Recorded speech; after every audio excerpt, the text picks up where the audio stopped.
दोस्तों, दिनाक्षी short hand में आपका स्वागत है। अगर आप चैनल पर नए हैं तो चैनल को सब्सक्राइब करें और बेल आइकन जरूर दबाएं।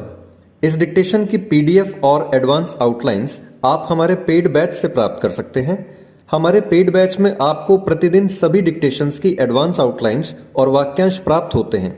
इसके अतिरिक्त कुछ अन्य डिक्टेशंस जो केवल पेड मेंबर्स को ही प्राप्त होती हैं।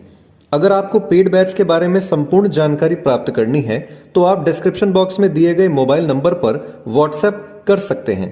इस डिक्टेशन की डेमो आउटलाइंस को प्राप्त करने के लिए आप हमारा टेलीग्राम ग्रुप ज्वाइन कर सकते हैं। तो चलिए डिक्टेशन को स्टार्ट करते हैं। डिक्टेशन 5 सेकंड बाद स्टार्ट होगी। Ready, start. उपसभाध्यक्ष जी, मैं भी आपको पहले बधाई दूंगा। यह जो बिल तार और डाकघर के बारे में मेरे मित्र श्री गोपाला स्वामी लाए हैं, यह बहुत ही महत्वपूर्ण है। मैं इस बिल का समर्थन करता हूं और इस संबंध में मैं वक्ताओं को सुनता रहा हूं। उस तरफ के और इस तरफ के इस बिल के संबंध में कई बातें कही गई, चाहे बिल के संबंध में हो या न हो। उनको सुनने के बाद मेरे दिल में भी कुछ शंकाएं पैदा हुई। मैं समझता हूं कि उसे देश के सामने, इस सदन के सामने साफ करना जरूरी है। महोदय, इस बिल के संबंध में बोलने से पहले मैं कुछ बातें कहना चाहता हूं। इस देश के अंदर जो सभी दल हैं, सभी व्यक्ति हैं, वे कोई देशद्रोही नहीं हैं। हम सब देशभक्त ही हैं।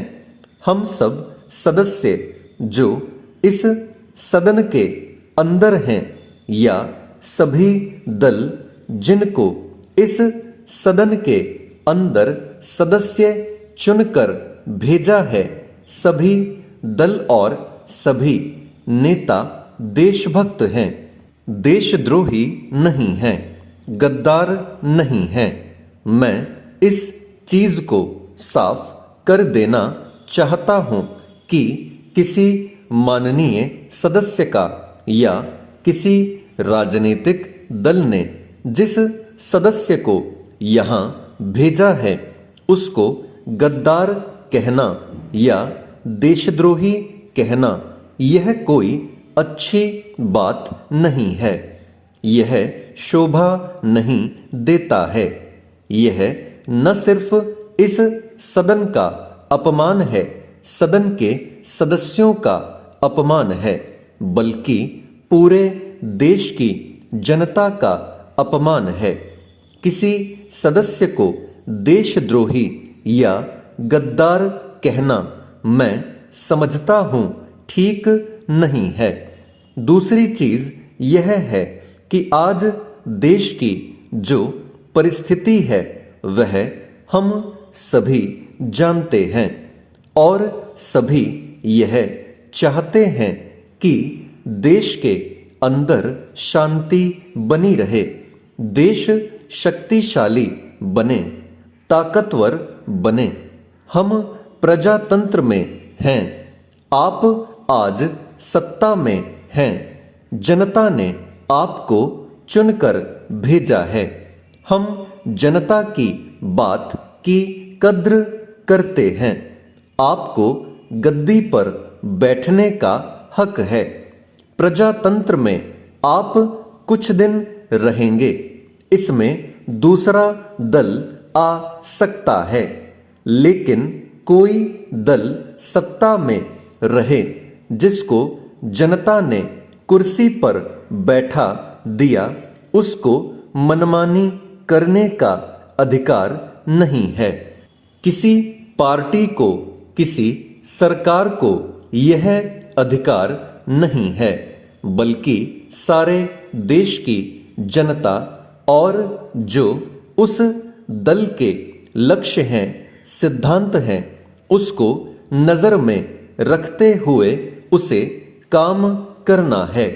देश की खुशहाली के लिए, जनता की खुशहाली के लिए ही सरकार को काम करना चाहिए, चाहे वह राज्य की सरकार हो या केंद्र की सरकार हो या किसी दल की सरकार क्यों न हो। अगर कोई दल विरोध में है तो क्या उसने कोई गुनाह किया है?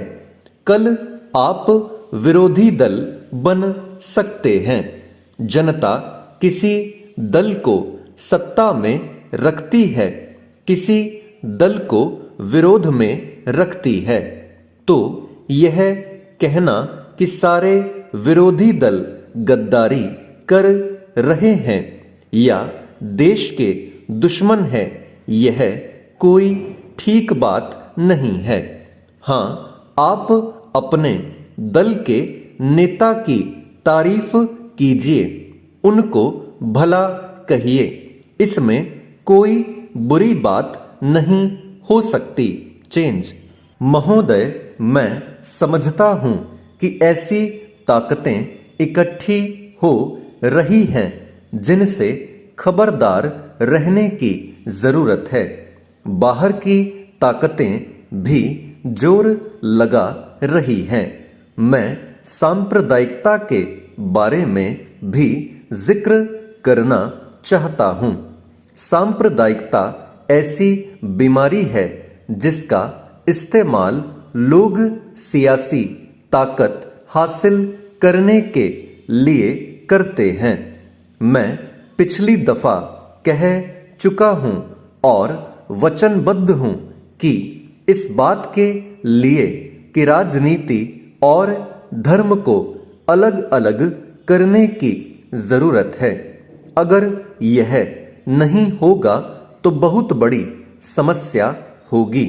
हमारी एक और बड़ी समस्या यह है कि हम देखते हैं कि किसी न किसी गुरुद्वारे से, मंदिर से, मस्जिद से आवाजें उठती हैं कि हम सुरक्षा चाहते हैं, हमारे फिरके पर आक्रमण हो रहा है, हम एक अलहदा कौम हैं।